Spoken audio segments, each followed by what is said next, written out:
शहरामध्ये मोबाईल गहाळ होण्याचे प्रमाण मोठ्या प्रमाणात वाढले होते। त्याचप्रमाणे मोबाईल चोरी होण्याचे प्रमाण मोठ्या प्रमाणात वाढले होते।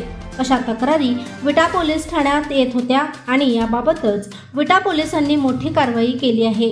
विटा शहर हे व्यापारी दृष्टीने महत्त्वाचे शहर आहे।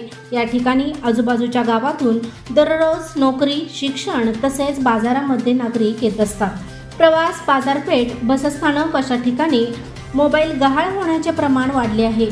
या समस्येबाबत विटा पोलीस ठाण्याचे पोलीस निरीक्षक धनंजय फडतरे व त्यांचे गुन्हे प्रकटीकरण पथकाने अशा गहाळ झालेल्या मोबाईलबाबत तांत्रिक माहिती प्राप्त करून महाराष्ट्र राज्यातील विविध जिल्ह्यातून एकूण 25 मोबाईल हँडसेट हस्तगत करण्यात आले आहेत। हा मुद्देमाल एकूण 3,25,000 रुपयांचे असल्याचे पोलिसांकडून सांगण्यात आले आहे।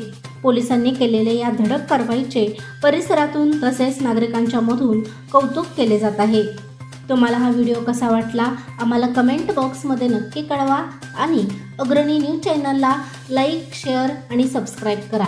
प्रशांत कांबळे, अग्रणी न्यूज, विटा।